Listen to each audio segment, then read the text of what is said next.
Hello everyone, Simon here. Welcome back to Learning Psychology and Neurology with Google Gemini 3. So I do want to ask about neurodevelopmental orders in this video. I think Google Gemini has figured out that I'm following the Wikipedia article because it's listing exactly what the Wikipedia article lists, right? So Gemini has figured out what I'm doing, I'm sure. Before I get into that though, earlier today, I was reading an article about some of the latest research on treating schizophrenia. So apparently, the latest research, what they can do is, so schizophrenia, it's a number of different things, and the treatment, like the medication that you can take, it doesn't work for everyone. So different medication work for different people, depending on what specifically is wrong in the brain, because there's a number of different things that can lead to schizophrenia, right? And so currently, what you have to do is you have to try each medication until you find the one that works, which is kind of awful because, the medication does have side effects. So you take a medication and then maybe it doesn't work, and you do a different one and maybe it doesn't work, and this goes on for like weeks or months until you finally find the right one, and it's not great. And so what this research was talking about is they take your skin cells. So they take some skin cells and then they turn your skin cells into stem cells, and then they turn the stem cells into neurons. And then they grow the neurons on a petri dish until you have a big enough clump of neurons that they can measure. Like they can actually measure the the uh, the patterns in the brain waves. So when the neurons they're alive, right, and they send signals to each other, they can measure those signals to see that they are behaving as though they are schizophrenic neurons, right? So they're neurons that have schizophrenia. And then they can like test the drugs, test the medication on the little clump of neurons to see how they affect the neurons. And by doing that, they can figure out which medication will work for you. So instead of having you take the medication to see what happens, they just take your skin cells, turn your skin cells into neurons, grow the neurons into little clumps, and then test it on the little clumps of neurons. And by doing that, they can figure out which medication works, and they give you that medication, and it should work. So that's the latest research. So new stuff is being discovered all the time. Like new stuff is being invented all the time. Yeah, so neuroscience is continues to develop and new things are being discovered every day. Cool, huh? Okay, so let's go on with neurodevelopmental orders like attention deficit hyperactivity disorder, ADHD, and autism spectrum disorders, ASD. I don't know if I want to talk about the other stuff, but there's stuff like dyslexia, right? What is dyslexia? Why is it that some people can't read properly, for example, and related things? So let's talk about this. Right, let's move on to neurodevelopmental disorders. It seems like uh, uh, ADHD is being diagnosed more frequently over time. What exactly is it? What exactly is it? And what is going on in the brain of someone with ADHD? How is it different from someone just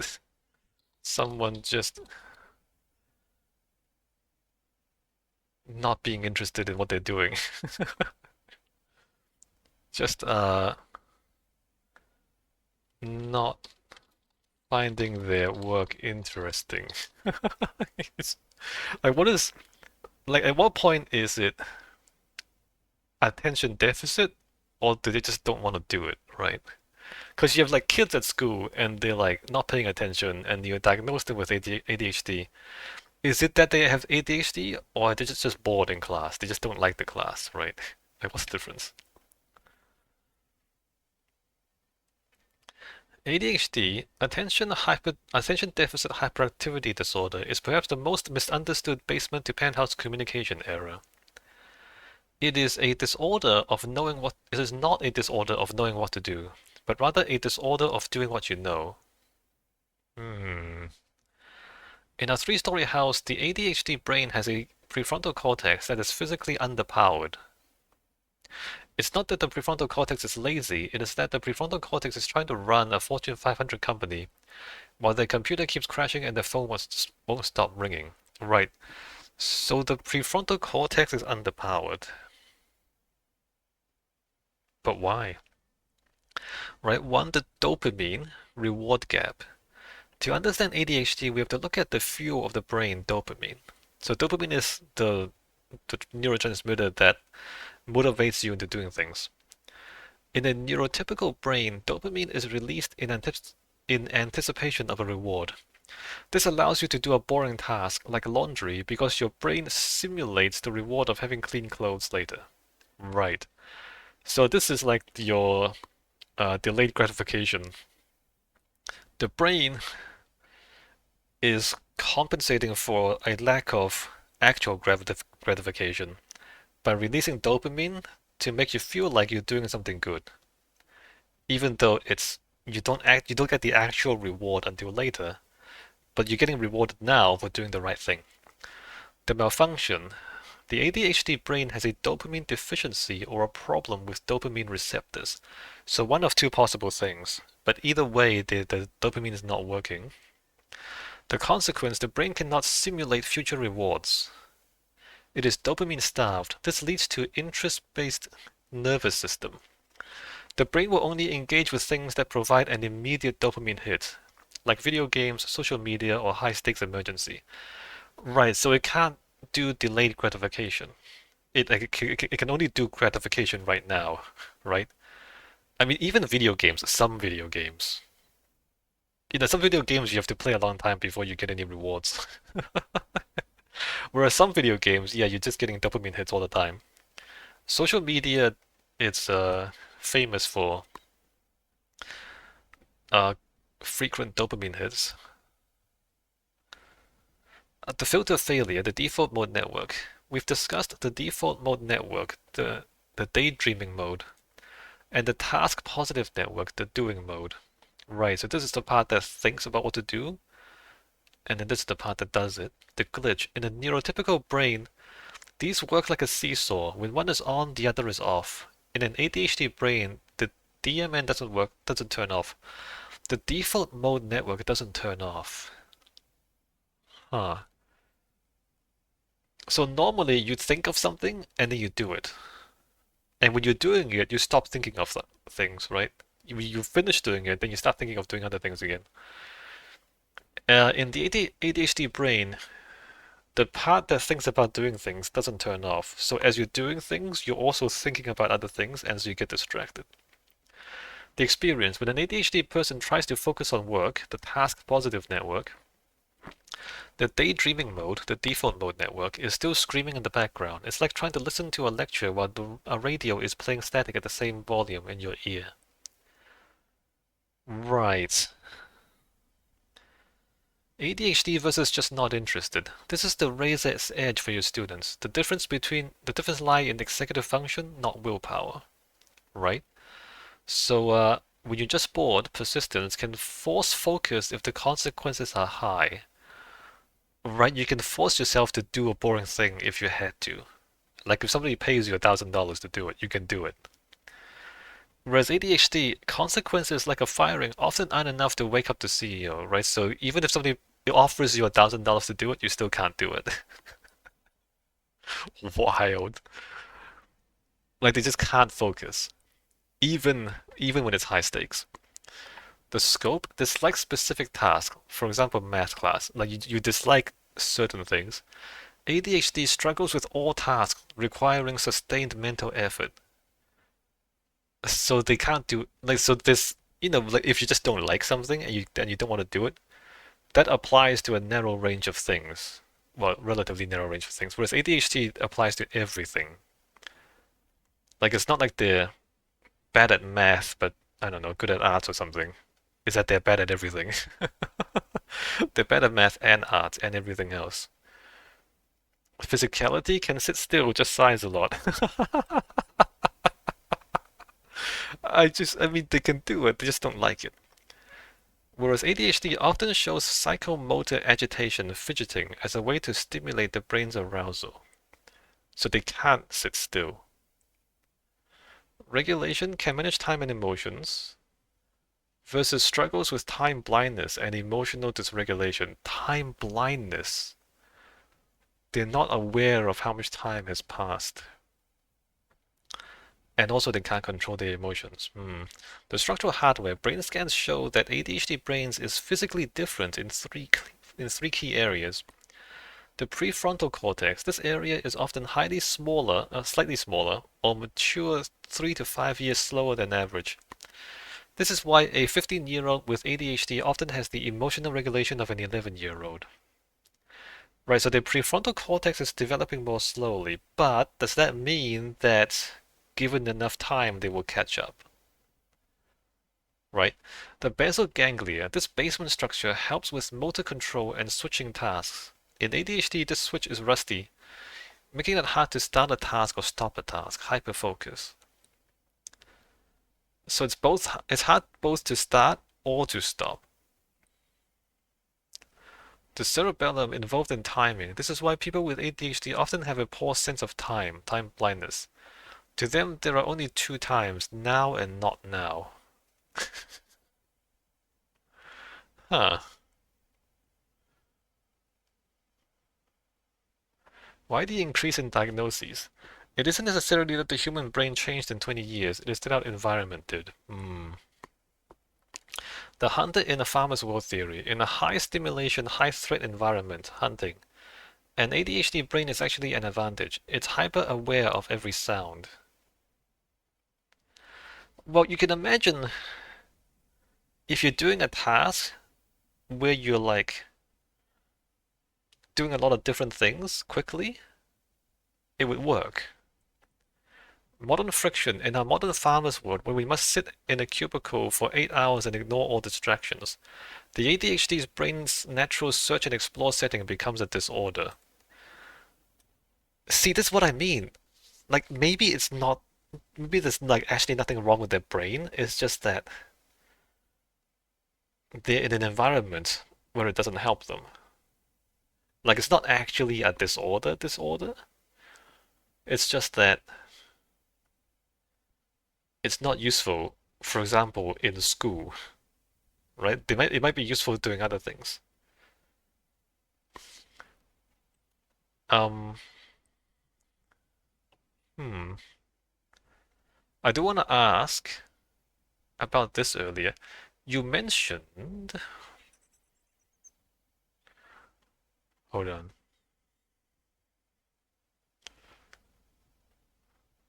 Right.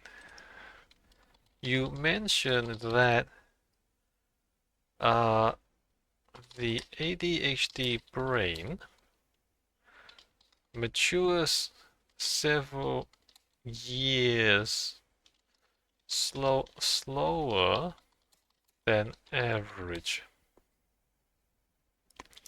Does that mean that they do eventually mature out of it? Do people grow out of ADHD? Do people grow out of ADHD and become normal later, right?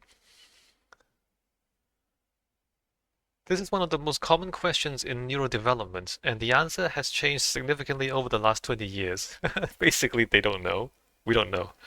We used to think of ADHD as a childhood disorder that vanished at 18. We now know that while the hardware eventually matures, the wiring remains distinct.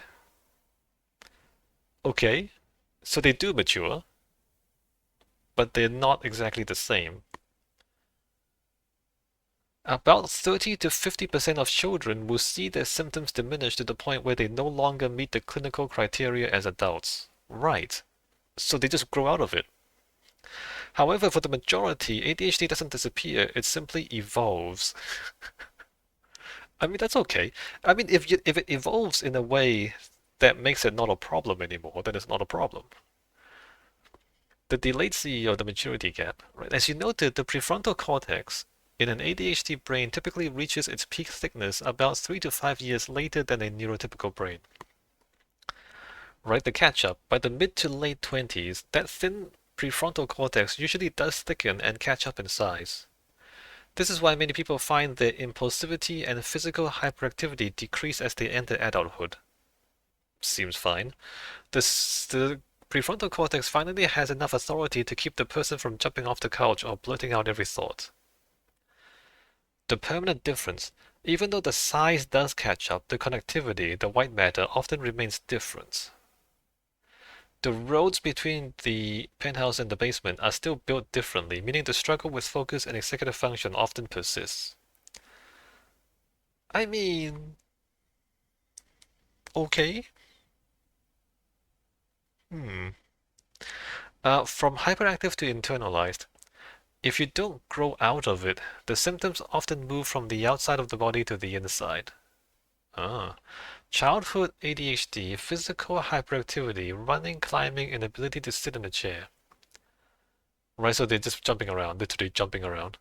This is the basal ganglia struggling to regulate motor output, literally bouncing around. Adult ADHD, mental hyperactivity, racing thoughts, internal restlessness, brain fog. The physical energy has turned into cognitive restlessness. The adult doesn't get up and run around the office. Instead, they have Instead they have 40 browser tabs open and feel a constant sense of should be doing something else. Hmm, fascinating. A constant sense of should be doing something else. So they just do multiple things in parallel. I don't know if they're successful in doing that, but they try to do multiple things in parallel. The coping versus cure distinction. Many adults who seem to have grown out of ADHD have actually just developed high-level compensatory strategies. Right. The scaffolding. An adult with ADHD might use 5 different calendar apps, a smartwatch, and a strict routine to function.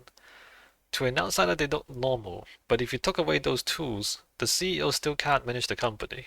Right, so they're finding ways to keep track of things, but they actually can't do it themselves. The masking cost. This constant manual focus is exhausting. It leads to ADHD burnout, where the adult functions well at work but collapses into a state of total overwhelm at home because their prefrontal cortex ran out of fuel, dopamine, by 5 p.m. Right, so it's still difficult. They can do it, but it's still difficult. Why do some people, why some people do recover? Why does that 30 to 50% seem to normalize? It usually comes down to 2 factors.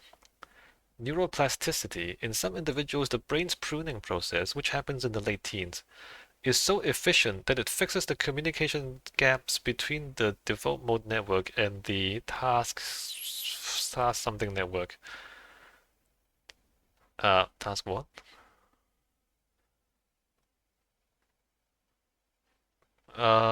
Task positive network. Right, so the brain, in some individuals, the brain manages to rewire itself properly. Environmental fit. This is the most common cure. A child who struggles in the farmer environment of a classroom might grow up to be an emergency room doctor, a salesperson, or an entrepreneur. In these high stimulus jobs, the ADHD brain is in its element. The disorder vanishes because the environment finally matches the brain's search and explore wiring. Yeah, like it's not wrong. It's not actually wrong. They're just in the wrong place.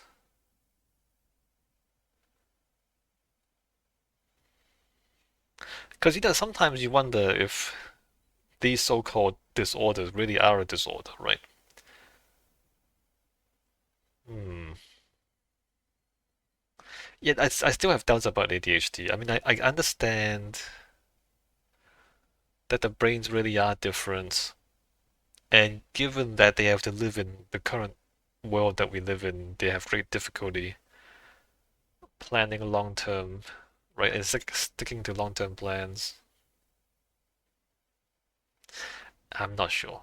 I'm not sure if, like, if it really is a disorder, right? But okay, if a person is having difficulty, then that's what it is. Would you like to explore why stimulants like Adderall actually calm this underpowered brain down? Well, I do actually. I actually do want to know about that. Tell me about how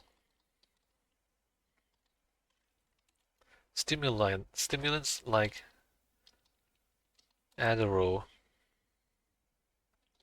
help ADHD symptoms. Or let me just ask about that. Yeah, like how do you treat it, right? It seems completely counterintuitive. Why would you give a stimulant to someone who's already hyperactive or can't sit still? To an observer, it looks like adding fuel to the fire. No, because you're stimulating their dopamine system. They don't have enough dopamine is the problem. However, in the three-story house, the ADHD brain isn't overactive. It is understimulated. Like, look, okay, so this is kind of inverse, right? It is understimulated. It is not controlling itself. Like, actually, the brain needs to be more active in order to control the behavior. If you if the brain is not controlling the behavior, then the behavior is out of control. So their body is active, but their brain is not. They're not actually thinking through what they're doing. That's why they're so active. However, in the three-story house, the ADHD brain isn't overactive, it's understimulated. The prefrontal cortex is sleepy, and the basement, the basal ganglia, is fidgeting to try and wake up.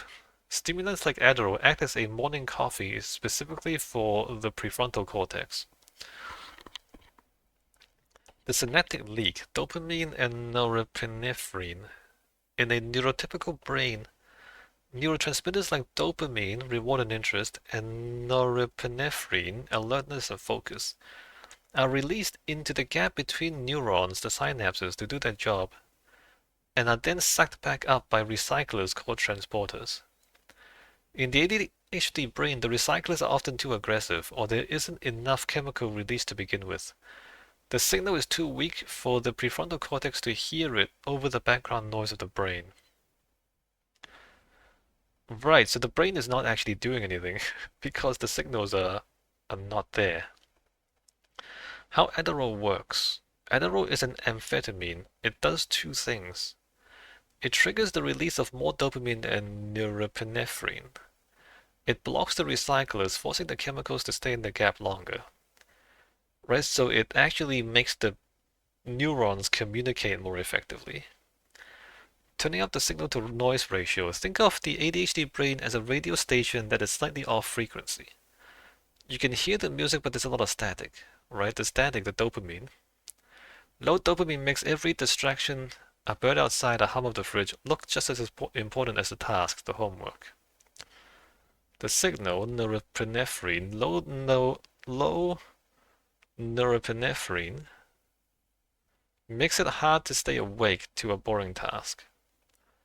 When a stimulant enters the system, it amplifies the signal. Suddenly the music, the task, is much louder than the static, the distractions. This allows the prefrontal cortex to finally exert top-down control. The prefrontal cortex wakes up, looks at the distracted basal ganglia, and says, "Quiet down, we are working on this now." Yeah, so it strengthens the cortex, the prefrontal cortex. Why it calms down the hyperactive person. In the physical hyperactivity of a child with ADHD is often stimulation seeking. Because the internal arousal level is too low, they move their bodies, fidget, or make noise to create enough sensory input to keep their brain awake. When the medication chemistry raises that arousal level to normal, the brain no longer needs to seek stimulation from the environment.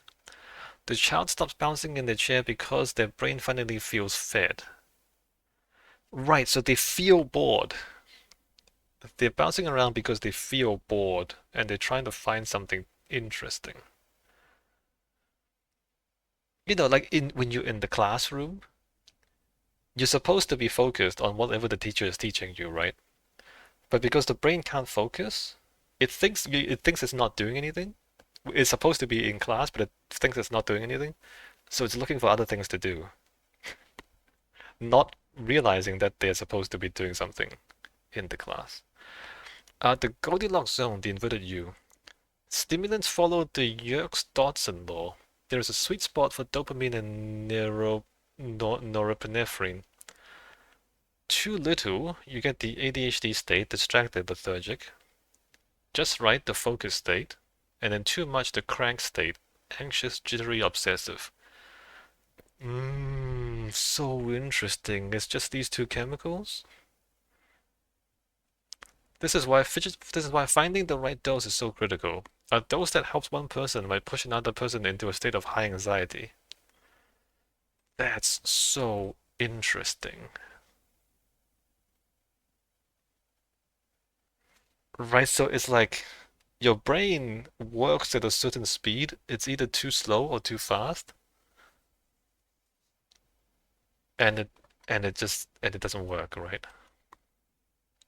Does it change the brain permanently? There is evidence that long-term low-dose stimulant use in children can actually help guide the brain's development.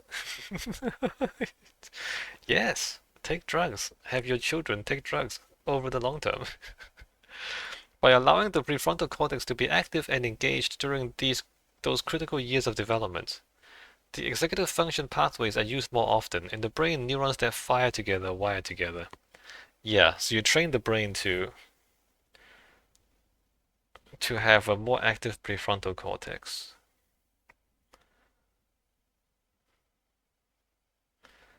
Fascinating.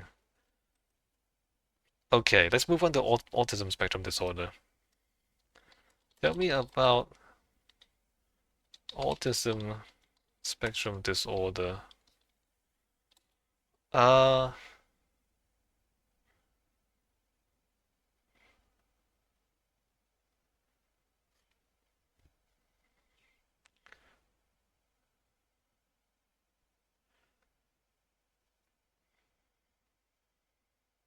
what is different about a brain with autism and what causes it?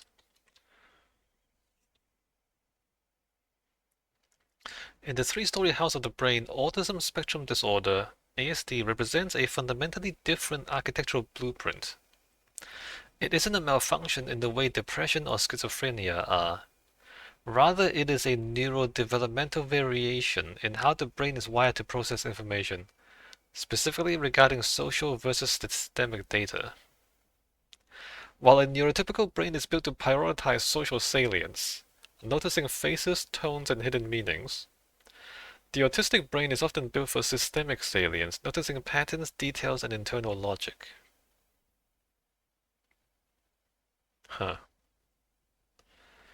I mean, okay. The local versus long-distance wiring. The most consistent finding in the autistic brain is a difference in connectivity. Hyperconnectivity, local. The autistic brain often has an overabundance of connections within specific local clusters. Right. This leads to bottom-up processing. A person might see the individual needles on a pine tree with incredible clarity before they even realize they're looking at a tree. Right. So like the connections are stronger within each region of the brain and less strong between the regions of the brain. Hyperconnectivity long distance. The long distance highways that connect the front of the brain, the prefrontal cortex, to the back, the sensory areas, or the left side to the right side are often thinner or less efficient. Right, so autism causes people to hyperfocus. The result: it is harder for the prefrontal cortex to integrate all the sensory data into one coherent big picture. This is why a busy mall can feel like a chaotic assault of unrelated noises and lights rather than a single environment. The intense world theory, the sensory basement. In many autistic brains, the amygdala and sensory cortex are hyperactive. Sensory overload, because the thalamus, the filter, doesn't gate information as strictly. A flickering fluorescent light or the texture of a wool sweater can be physically painful. The brain is effectively turned up to 11 all the time. So certain patterns cause the brain to overload. The social cost. Socializing is the most complex sensory task there is. It requires reading eyes, tone, body language, and subtext simultaneously. If your basement is already overwhelmed by the sound of the air conditioner, your prefrontal cortex doesn't have the bandwidth to calculate the nuance of a joke. Right. Like socializing or like communicating with another person requires a lot of different things to work together. And that's exactly what the autistic brain is bad at, right? The autistic brain is good at focusing on one specific thing or focusing on like separate things, but not combining different things together into one picture. The social brain theory of mind. Neurotypical brains have a highly specialized circuit called the mirror neuron system and the temporoparietal junction. These areas allow us to automatically feel what someone else is thinking or feeling. So the mirror neuron system, it recognizes like the expressions on the other person, and it activates those feelings inside you based on what you see in others, so that it mirrors other people's feelings. The ASD, these circuits often show, so in autism spectrum disorder, these circuits often show reduced activity during social tasks. So they don't have the neuron system working. The experience. To a person with autism spectrum disorder, social rules can feel like a foreign language they have to manually translate, using their prefrontal cortex logic, rather than automatically feeling them in their limbic system emotion. This is why many autistic people find social interaction intellectually exhausting. Right, so they're trying to figure out what people are feeling instead of actually just automatically feeling it. What causes it? The genetic tapestry. There is no autism gene. Instead, it is a complex polygenetic trait, meaning it is caused by the combination of hundreds of small genetic variations. But it's so consistent. You see what I mean? Like autism it happens, and we recognize it. What am I trying to say? If you need multiple genetic variations together to cause autism, it means that you're not just randomly mutating into autism. It means that there's a pattern within your genes that in some people get activated that leads to autism, right? It's ingrained into who we are as a species, if that makes sense. Synthetic pruning, just like in schizophrenia, but in the opposite direction, autism is linked to underpruning. Right, so in schizophrenia, there's overpruning, and there's not enough communication between the different parts of the brain. In early childhood, the brain creates trillions of connections. Normally, the brain trims the ones it doesn't need. In autism, the brain keeps many of these connections, leading to a brain that is noisier and more detail-oriented. Epigenetics, environmental factors during pregnancy, like certain immune responses in the mother, can influence how those wiring genes are expressed. Brain growth. Autistic children often show a growth spurt in brain volume between ages 2 and 4, suggesting the brain is building a massive amount of infrastructure very quickly.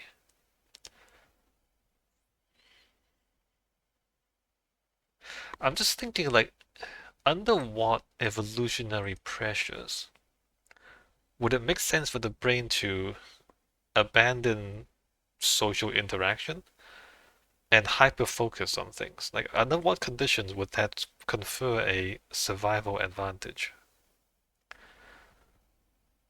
I don't know.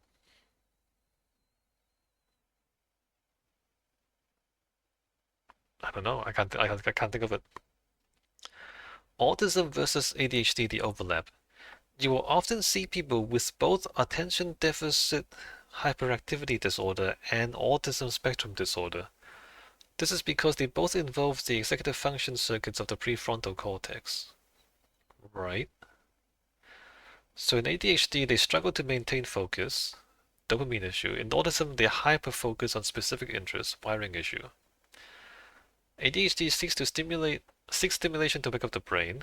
Autism often avoids stimulation to prevent overwhelm. ADHD might miss cues because they weren't paying attention. Autism might miss cues because the social circuit is built differently. Um,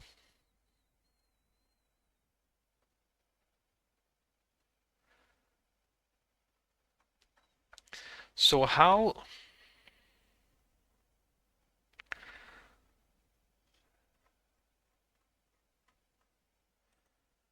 so what do we do about autism? Right? So what is to be done about autism? So what can be done about autism? Um, are we talking about treatments? We talking about treatments? Um,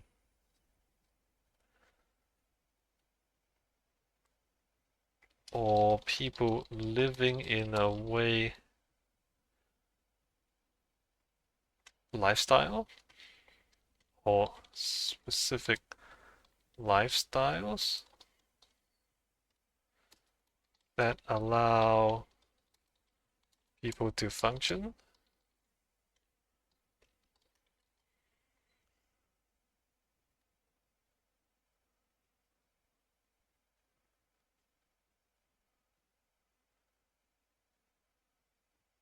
Like, are there any situations where autism is a benefit, is beneficial?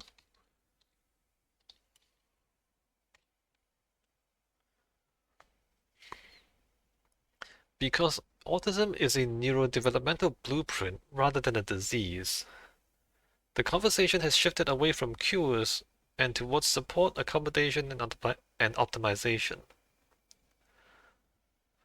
In the three-story house, we aren't trying to change the architecture. We're trying to provide the right furniture and lighting so the person can live there comfortably. Whatever that means. A neurodevelopmental blueprint. So there are certain triggers that causes a person to become autistic. Certain genetic and epigenetic triggers. Treatment versus skill building.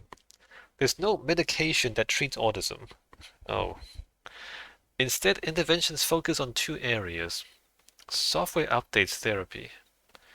Occupational therapy. This focuses on the sensory system. It helps the brain process touch, sound, and balance so the person isn't in a constant state of fight or flight.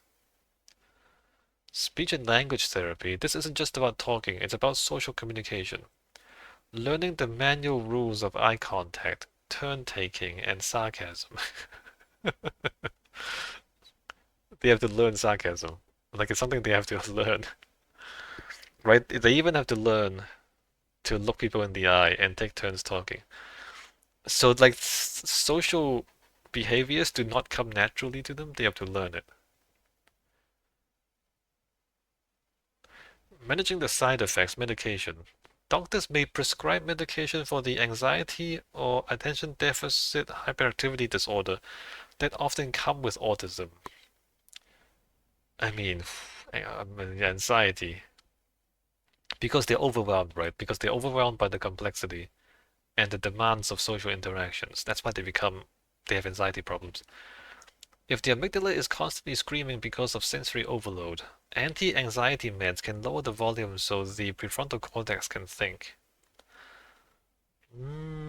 Okay. Not sure if that's good, but if it works, alright. Lifestyle, the low arousal environment. For many autistic people, the most effective treatment is simply changing the environment to fit their brain. Sensory diet, reducing sensory friction by using noise-canceling headphones, choosing seamless clothing, or using dimmable lighting. Right? Just make the whole environment quieter. Seamless clothing? They focus on the seams of their clothes? Predictability. The autistic's prefrontal cortex thrives on routine because it reduces the cognitive load. Right? So a regular routine. If the brain knows exactly what is happening next, it doesn't have to waste energy scanning for threats or changes. Hmm. Visual support, since long-distance wiring for verbal processing can be slower. Many autistic people benefit from visual schedules. Seeing a picture of a task is easier for the brain to process than hearing a verbal instruction.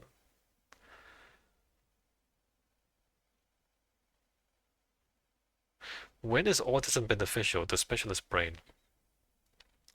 In the right environment, the autistic wiring isn't just okay, it is a competitive advantage. Evolution likely kept these traits in the gene pool because they are vital for human progress. Systemizing the pattern seeker because the brain has high local connectivity. It is incredible at spotting errors or patterns that neurotypicals miss. This is why many autistic people excel in science, tech, engineering, and math, data analysis, and legal research. Hyperfocus. While the ADHD brain struggles to stay on one thing, the autistic brain can enter a state of flow for hours on end. This allows for a level of mastery in a special interest, coding, history, and music, that a neurotypical person rarely reaches. Authenticity and logic, because they don't naturally feel the pressure of social subtext. Autistic people are often more honest and objective. They aren't as easily swayed by groupthink or social hierarchies. This is actually super interesting. I'm getting some ideas. Masking, the brain's manual override. Many autistic people engage in masking, using their prefrontal cortex to manually simulate neurotypical behavior, like forced eye contact or scripted small talk. It's just, I, not to be mean or anything, scripted small talk, it's often quite noticeable. I mean, I appreciate they're putting in the effort, but at the same time, I can tell that it's scripted. The cost. This is like running a heavy background app on your phone 24/7. It drains the battery, dopamine and energy. The result, autistic burnout. This happens when the CEO is so exhausted from pretending to be neurotypical that it loses the ability to function at all, leading to temporary loss of speech or cognitive abilities. Yeah, no, I don't think this is a good idea. I understand why they do it because it's what they need to do, but it's like the scripted small talk just doesn't work. It doesn't work. It doesn't work. The autistic brain is often highly ordered. An autistic person might struggle with a social cue, but they're really capricious, like Gage. So I was thinking, so the autistic person can't be in charge because being in charge requires you to manage a lot of different people, requires you to like deal with problems, and requires you to do the things that autistic people are not good at. Um, but I'm just thinking like an autistic person could be an excellent like scribe or a scholar.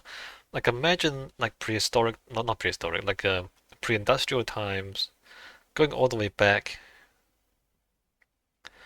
Like back when people used to copy books. Like who would copy books? Right? Whose job would it be to take a book and copy it by hand and do this over and over again? Like you have like hundreds of pages in the book, and you're just copying. Like an autistic person. An autistic person would be sitting there in the library copying books. You know what I mean? Or like, counting inventory. Just being like locked in a warehouse and counting inventory. So things like that. So they wouldn't be doing manual labor. They wouldn't be doing social labor. They'll be doing stuff like managing warehouses and managing libraries. Right. So, I was asking earlier, like, under what, like, why would this be useful? No, but I can think of things where this would be useful. Or I can think of situations where things like this would be useful. Like, imagine an autistic person being in charge of like an archive, and they just like know where the documents are because like everything is so structured. Like the archive, first of all, is shut off from the outside world. Nobody goes to the archive. But if you do, like there's so much information, and then the autistic person just knows where everything is. You know what I mean? Like things like that makes a lot of sense.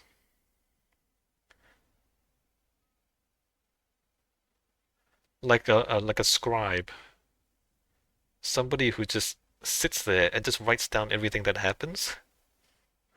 Because like that used to be a thing. I mean, that is still a thing. There are court scribes, for example. No, yeah, I think I get it. I think I understand. And as Gemini says, it talks about how autistic people can excel in science, tech, engineering, and math, right? And data analysis, like yeah, and legal research. And these sorts of things, similar things have existed throughout human history. I think I understand. They're like, they're like human computers. Fascinating. Okay, I want to ask about. So it doesn't talk about it here. I don't know if it's a neurodevelopmental disorder or something else. Other learning doesn't talk about learning disorders. Uh, I don't know if learning disabilities fall under neurodevelopmental disorders. But what about things like dyslexia or other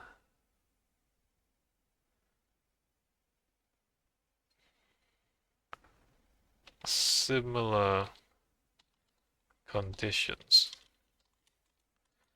What is happening within the brain with those? What is happen in the brain with those, and what causes them? Yes, learning disabilities, specifically dyslexia, dysgraphia, and dyscalculia, are classified as neurodevelopmental disorders. So either you can't read, can't write, or can't do math. Can't do math, can you believe that? They just can't do numbers? Wow. In a three-story house analogy, a learning disability isn't a problem with the prefrontal cortex's intelligence or the basal ganglia's senses. It is a specific wiring glitch in the communication cables between the ears, eyes, and the language centers of the brain. Huh. The house is built perfectly, but the translator in the hallway is using the wrong dictionary. The between the eyes and ears and the language centers. So it's a problem with the connections. All right, first of all, dyslexia. The sound to symbol disconnect. That's so interesting. Sound to symbol disconnect. So in your brain, you have symbols, and it converts sounds into symbols for speech. Dyslexia is not about seeing letters backwards. It is a phonological processing disorder. Phonemes. The hardware. In the neurotypical brain, there is a high-speed highway connecting the visual cortex back of the brain to the Wernicke's area, understanding language, and Broca's area, producing speech. So the Wernicke's and Broca's are like somewhere around there. So there's neurons linking the visual cortex to the language processing areas. The glitch in the dyslexic brain, these long-distance highways are less efficient. Instead, the brain tries to use local roads in the right hemisphere to process language. And when that happens, things get messed up along the way, right? So the signal is not clear. By the time you get there, the signal has been messed up. The experience, while a neurotypical brain sees the word cat and instantly hears the sounds cat, the dyslexic brain has to manually label to connect the shapes of the letter to the sound. This is called decoupling. So it's just cat immediately, right? For a normal person, cat. Whereas for a dyslexic person, they have to assemble the pieces together slowly. It's like cat, cat, right? They can't just cat. This calculia, the number sense gap. If dyslexia is a glitch in the language highway, this calculia is a glitch in the brain's estimation and quantity center located in the intraparietal sulcus. Intra intralateral calcarine interparietal occipital. Well, it's somewhere around there, right?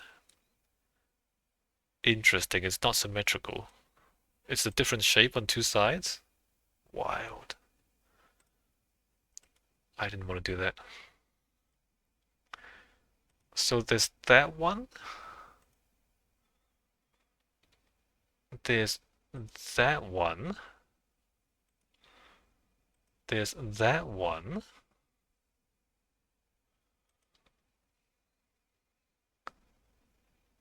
And there's that one. Which one is it? Intraparietal. P-A-R. Parietal lobe. So intraparietal. So inside the parietal lobe. So the one that's inside there. Okay, which one was it? Maybe it's that one. Maybe it's that one. Because that is on the parietal lobe. Uh, that goes out of the parietal lobe.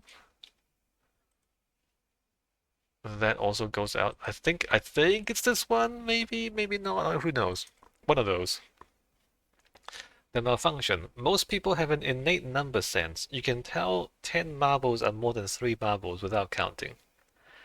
In dyscalculia, this intuitive grasp of magnitude is weak.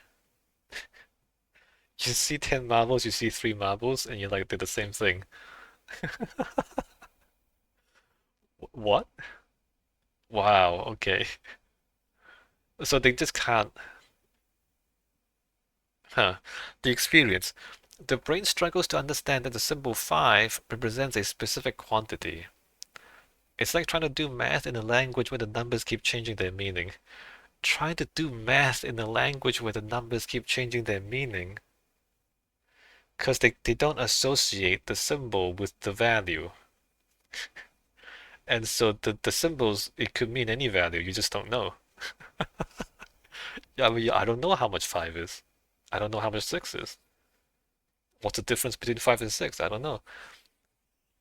Right, so the brain, most people have an innate number sense, and some people don't. What causes these wiring glitches? Learning disabilities are almost entirely biological and highly heritable. Neuronal migration during pregnancy. Neurons travel to the assigned spots in the brain. Hmm. Yeah, a lot of things can go wrong. In dyslexia, small clusters of neurons sometimes overshoot their destination, called ectopias, landing in the wrong part of the cortex. This creates potholes on the language highway. Okay, yeah, no, a lot of things can go wrong there, right? White matter integrity. The insulation of the brain's wires, myelin, is often thinner in these specific regions, meaning the signals move slower or gets fuzzy before it reaches its destination. Hmm. Compensation, the right brain workaround. Because the left brain highways are struggling, the brain often recruits the right hemisphere to help out. Right, so this is broken, so it does this. The trade-off, the right brain is the home of big picture thinking, creativity, and spatial awareness. The superpower. This is why many people with dyslexia are disproportionately successful in fields like architecture, engineering, and entrepreneurship. They aren't reading the world, they are building it in 3D in their minds. Huh. So they compensate by using more of their right hemisphere.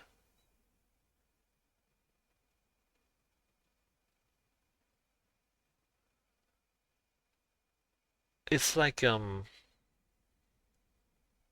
they can't read one word at a time, but they can do the whole story all at once. Fascinating. Um, some of your students learning disabilities remind us that the brain is modular. You can be a genius in the penthouse while having a specific cable failure in the hallway. These are not intelligence problems, they are processing problems. Hmm. I want to ask, are there treatments?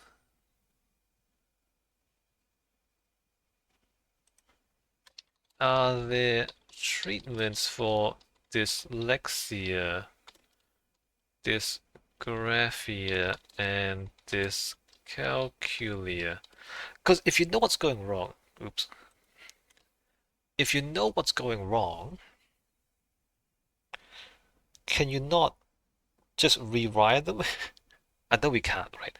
So with present technology, we can't just go in and add extra neurons in specific places. We don't have the ability to do that. I wonder, like in the future, when we have like brain-computer interfaces, if we can like artificially insert wires into the brain to wire up different parts. I mean, maybe that's possible. Uh, Let me just ask though, if we know with fairly good precision where the faulty wires are, can we go and fix those wires?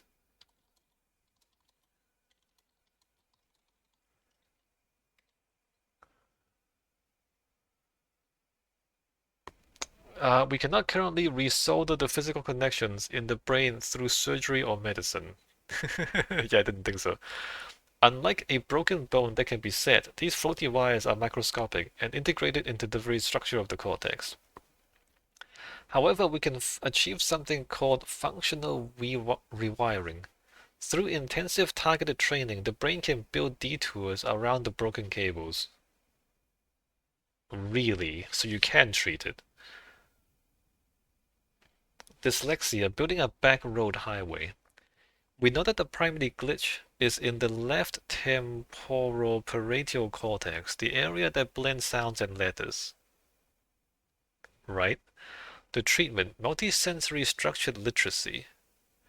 Like the Orton-Gillingham approach. This sounds like magic. Multisensory structured literacy. So you teach literacy in a way that causes the brain to reroute the information to a different part. Uh-huh. The mechanism, instead of just using the eyes to read, we engage the basement, touch movement, and the penthouse logic. The student might trace letters in sand while saying the sound out loud. So instead of just like reading the words, you have them write the words and also say the words as they're doing it. So you're engaging the motor cortex and the speech and the sound. So instead of just like trying to connect the vision to the language, you are using like motion to language and sound to language to compensate for the broken vision to language connections. That's so interesting. And does it work? The result, brain scans show that after this intensive training, the right hemisphere and the frontal lobe starts to take over the work of the faulty left side wire. We haven't fixed the broken wire, we've put a massive high-speed bypass that allows the student to read fluently using a different part of the brain. You can train them to use a different part of the brain to read. You can do that? So interesting. So, like, we, normal people, it's just vision to meaning. But after this, I guess they're like, in their minds, when they read, they're thinking about the motion of writing the word. Is that what's happening? And that allows them to read?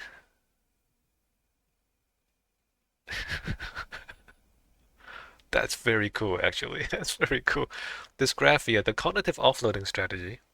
Dysgraphia is a breakdown in the communication between the motor cortex and the language centers, right? So you're trying to write words, but your hands don't move the right way.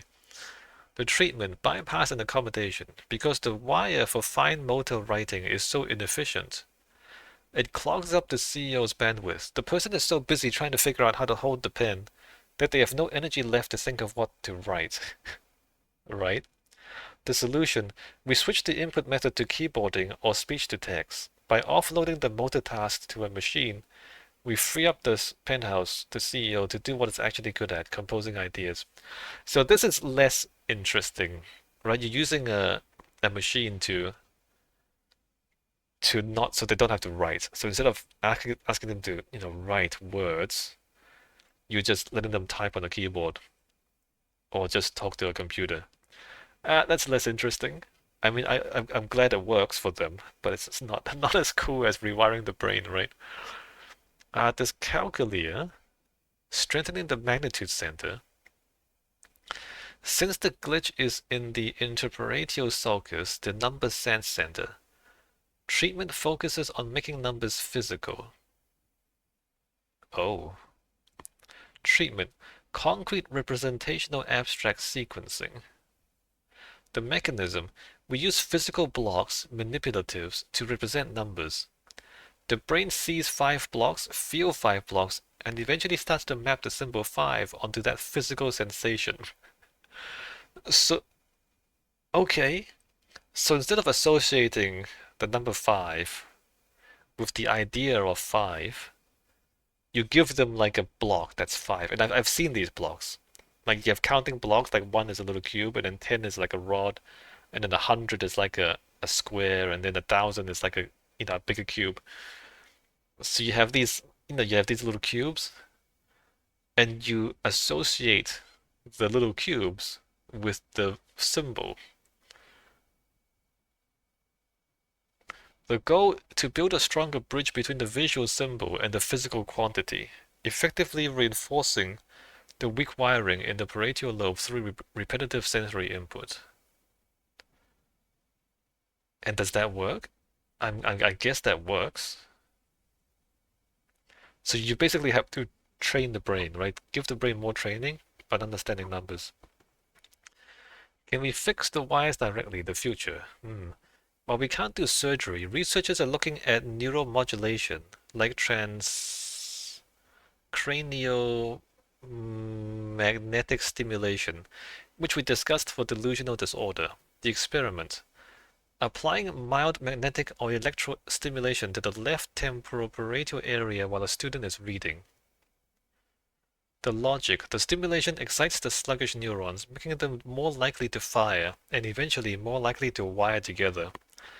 It's like putting a signal booster on a weak Wi-Fi router, right? So you ask the kid to read, so this is for dyslexia, and while they're trying to read, you use magnets to forcefully activate the particular neurons that are supposed to be connecting, right, the visual cortex to the language center. And hopefully you can get the wires to grow back or to grow properly. The accommodation versus remediation balance. Remediation, try to strengthen the weak wire. Example, intensive phonics training for 2 hours a day. Accommodation, use a different cable entirely. Example, using an audiobook or a calculator. For a student to succeed, they usually need both. They need to try to exercise the weak parts of the brain, but they also need tools that let them bypass the potholes so they can show how smart their cerebral cortex actually is. Their prefrontal cortex actually is. Learning disabilities show us the redundancy of the brain. Because we have two hemispheres and many different ways to process information, visual, auditory, tactile, a glitch in one wire doesn't have to be a dead end. If the language highway is blocked, the brain can learn to use the visual scenic route. It's slower and takes more fuel, but it still gets the prefrontal cortex to the destination. All right. So, it's been a long video already. It's been so interesting though. Let me end this one here. Neurodevelopmental disorders. I'm not sure I want to go with these. I mean, these are kind of important, but maybe I won't. Maybe I'll skip some of this stuff. I do want to ask about Alzheimer's and dementia, right? Because like what happens when the brain ages and starts to fail? And also I want to ask about sexuality actually. Like homosexuality and gender dysphoria, they're not considered disorders these days. They used to be considered disorders, by the way. But I do want to ask about like how like if you like boys or you like girls, what does that look like in the brain? Um, and like if you think you're in the wrong body, if you think your gender is wrong, like what does that look like in the brain? I want to ask about that too. So let's do Alzheimer's dementia and then talk about sexuality. And then I don't know what's next. That might be it. I mean, obviously there's a lot of other things we could ask, but it's just like this is gonna go on forever, right? If I do that. Maybe we'll have another video just trying to sum up or like stepping back and looking at the big picture of what it all means. Let's do that. Okay, I'll see you next time.